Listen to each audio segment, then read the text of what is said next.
کیا حالت نجاست میں قرآن، زیارات، دعائیں وغیرہ کی تلاوت کی جا سکتی ہے؟ دیکھیں، فقہی طور پر اگر آپ بات کروں میں کہ شرعاً و فقہاً حالت نجاست میں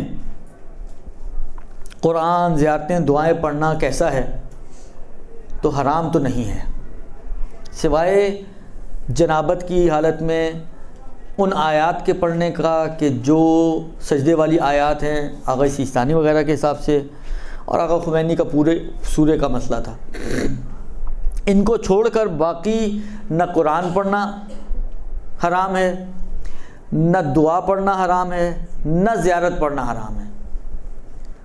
درست، حرام تو بہرحال نہیں ہے، یہ فقہی مسئلہ تو ہو گیا۔ لیکن لوگ ہوتے ہیں دو طرح کے، کچھ ایسے لوگ ہوتے ہیں کہ جو انتہائی سست، ہو گیا تو ہو گیا اور رہ گیا تو رہ گیا، جوش جوش میں جو کر لیا وہ کر لیا، جو رہ گیا وہ رہ گیا۔ کچھ ہوتے ہیں کہ نہیں، اتنے سست نہیں ہوتے، بالآخر اگر ابھی نہیں گیا تو تھوڑی دیر بعد کر لیں گے جا کے۔ درست۔ اب آپ پہلے دیکھیں کہ آپ کس کیٹیگری سے بلانگ کرتی ہیں۔ آیا آپ جو ہے وہ سست والی کیٹیگری میں سے ہیں کہ اگر ابھی ہو گیا تو ہو گیا، اور اگر ابھی رہ گیا تو پھر نہیں ہو پائے گا؟ تو ایسی صورت میں تو بہرحال بھاگتے چور کی لنگوٹی، چھوڑنے سے تو پڑھنا بہتر ہی ہے نا۔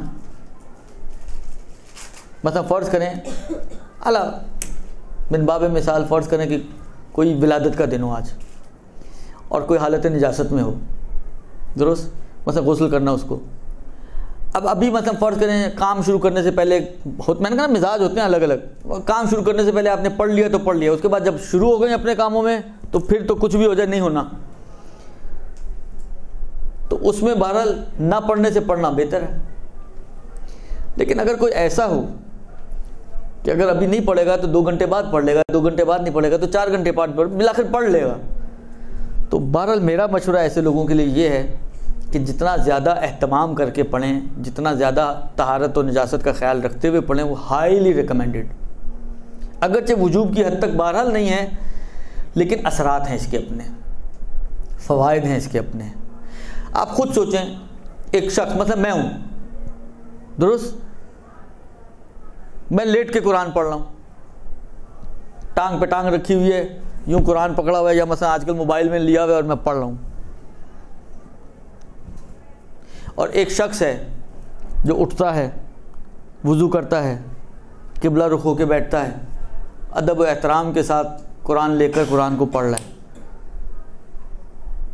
کیا خیال ہے آپ کا؟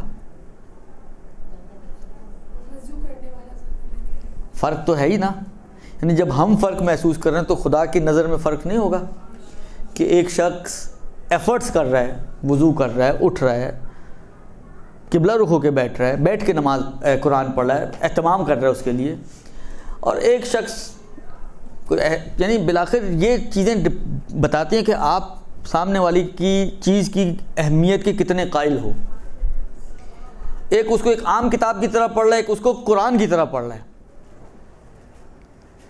ایک زمانہ تھا جب ہمارے بزرگوں میں یہ ویلیوز موجود تھیں، مثلا نیاز بناتے تھے تو بڑے اہتمام سے بناتے تھے، کوئی نجس عورت اس کمرے میں نہیں آ سکتی تھی، اس کمرے کو پہلے دھویا جاتا تھا، حالانکہ گھر نجس نہیں ہوتا تھا، لیکن اس کے باوجود اہتماماً اس کو پاک دوبارہ سے پاک کیا جاتا تھا، باوضو ہو کر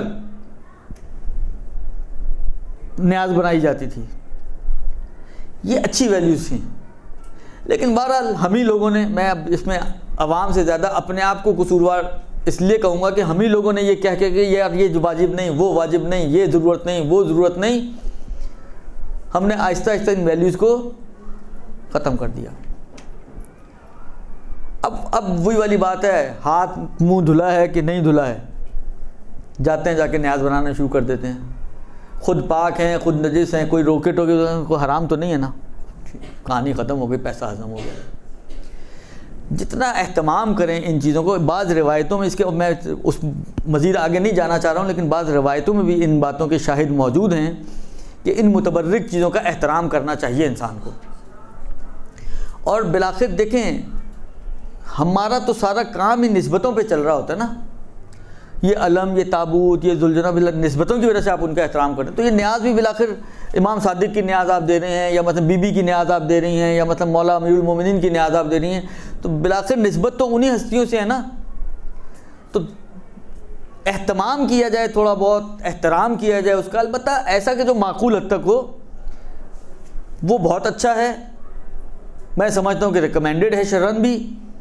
کہنا کہ بعض روایتوں کے، حالانکہ شرعن سے مراد میری ہے کہ بعض روایتوں میں اس قسم کی چیزیں ملتی ہیں کہ ان کو اہمیت دینے کی بات کی گئی ہے.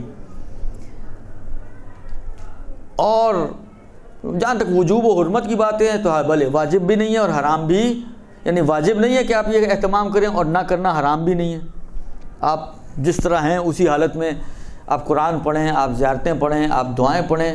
جو صرف پابندی ہے وہ یہی ہے کہ حرم میں جا کر معصومین کے اور اس کمرے میں آپ نہیں بیٹھ سکتے ہیں، لیکن آپ بہرحال زیارت پڑھ سکتے ہیں، آپ دعائیں پڑھ سکتے ہیں، آپ سب کچھ کر سکتے ہیں، کوئی حرج نہیں ہے.